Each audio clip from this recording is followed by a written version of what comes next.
On nous voilà à peu près un quart d'heure, 20 minutes après le début du pétrissage. Donc là, on voit la pâte, ça fait une belle boule. Vous voyez, elle est bien élastique. Elle est bien collante. Donc là, on a une belle pâte. Voilà, elle est bien élastique, la pâte. Elle casse pas. Il ne faut pas qu'elle soit cassante. Il faut qu'elle soit élastique comme ça. Là, on a une belle pâte. Donc, quand on en est rendu là, petite spatule en silicone. On décolle sa pâte.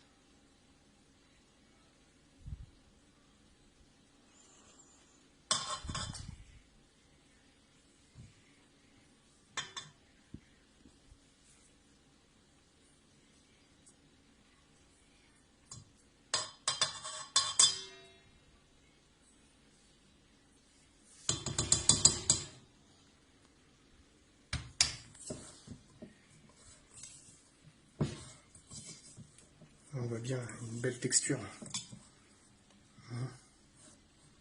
Elle est belle. Elle colle. Et elle est bien compacte. Elle n'est pas cassante. Donc là, on sait qu'on a une belle pâte. Alors, le pétrissage, hein, comme je disais, c'est entre 15 et 20 minutes pour avoir un bon pétrissage. Si vous avez un robot plus performant que celui-ci, ça peut être moins. Hein. Il faut que votre pâte ressemble à ça. Voilà. Il faut qu'elle soit bien compacte. Et au doigt, vous voyez, au doigt, il faut que ça colle au doigt. Voilà. Mais on voit que la pâte, elle est compacte. On peut l'étirer, elle est bien élastique. Donc là, on a une belle pâte. Là. Voilà. La pâte est bien élastique. Elle n'est pas cassante. Donc là, on fait une boule. Une belle boule. Et on met en chambre de pouce pendant 1h30. Donc chambre de pouce. Moi j'utilise mon four. Je me mets en chaleur tournante à 40 degrés. Donc les fours qui sont équipés pour faire les pizzas ou les choses comme ça va être 30 degrés. Donc 30 degrés c'est idéal. 40 degrés c'est un petit peu trop chaud. Si vous avez 40 c'est idéal. Donc là on part pour 1h30 en chambre de pouce. Donc il faut couvrir avec un linge humide. Donc vous prenez un torchon.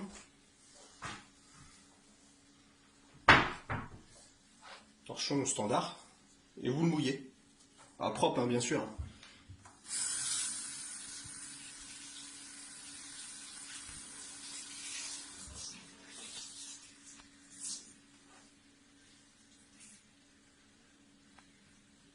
Voilà.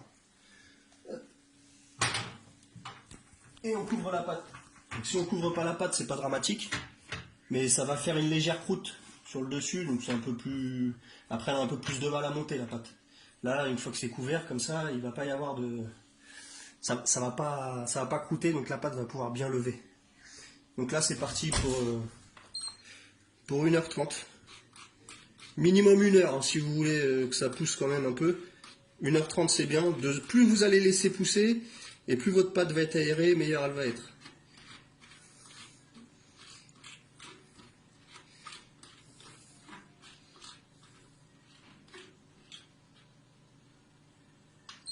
Voilà, 40 degrés, 1h30, chaleur tournante, avec linge humide. Bon, nous voilà 1h30 après. On va voir la pâte. Donc ça a plus que doublé de volume, hein, comme on peut voir. Là on a une belle pâte bien aérée. Hop. Donc là on va dégazer la pâte. Pour dégazer la pâte, on prend un peu de farine. On s'en met sur le point. Donc on se lave bien les mains, hein, bien sûr. Hein. On respecte les règles d'hygiène. On nettoie bien son plan de travail, il faut qu'il soit bien propre. Et là on dégaze, écoutez.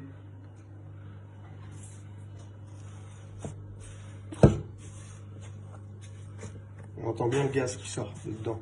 Donc là on dégaze, on appuie. Donc la farine sur la main, hein, c'est pour empêcher que la pâte elle colle à la main.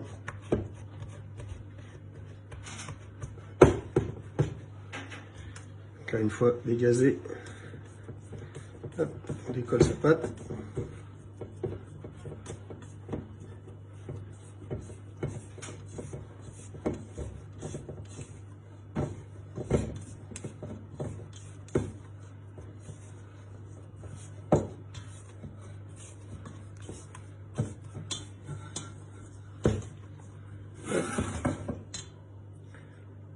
farine son plan de travail. Parce que sinon ça va coller partout. Farine les mains, faut que ça colle trop aux mains. Et on y dépose sa boule de pâte.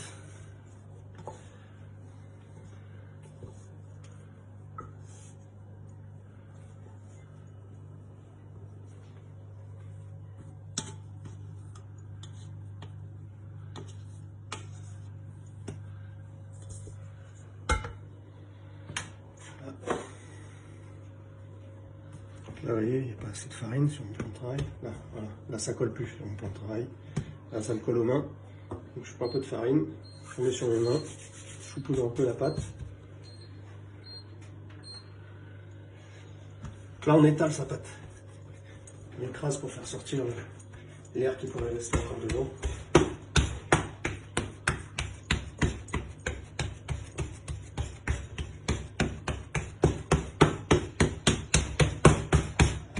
Il n'y a plus d'air dedans. Donc normalement une baguette fait à peu près 300 à 350 grammes. Donc on fait des boules de 300 grammes. Moi là je vais faire que 2 baguettes. Donc je vais diviser ma pâte en 2. C'est tout. Voilà.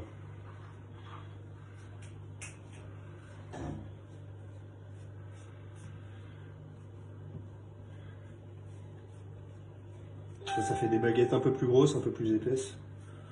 Moi j'aime bien. Après c'est à votre goût. Si vous préférez les petites baguettes, les grosses baguettes. Donc on essaie de faire 2 boules à peu près identiques. À peu près le même poids quoi. Voilà, c'est au jugé, hein, c'est pas. Voilà. Là.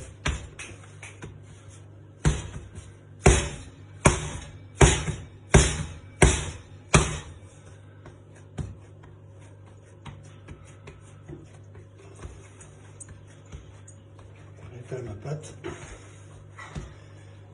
Donc je vais faire une petite variante parce que à la maison c'est des gourmands. Petit pépite de chocolat. Donc je vais prendre la plus grosse des boules pour faire la baguette pour tout le monde à la maison et puis la plus petite qui est là au fond, je vais mettre les pépites de chocolat.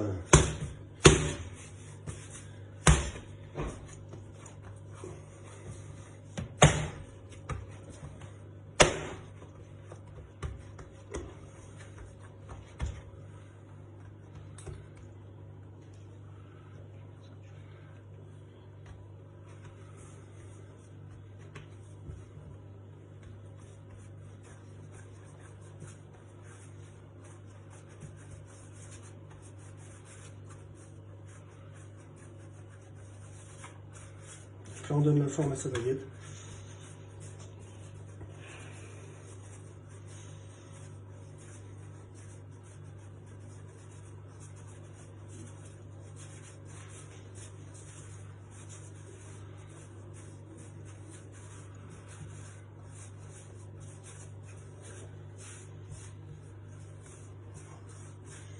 Ah, j'ai la forme finale de ma baguette là. Voilà. La longueur est... Je fais la longueur d'un plat à peu près. Donc il faut un plat comme ça. Prenez un plat standard hein, qui va au four. Un papier sulfurisé. Hop, votre baguette. Vous la déposez dans votre plat.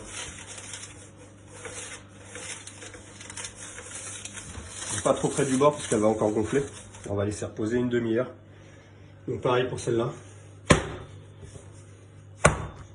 Et celle-là, c'est la petite variante.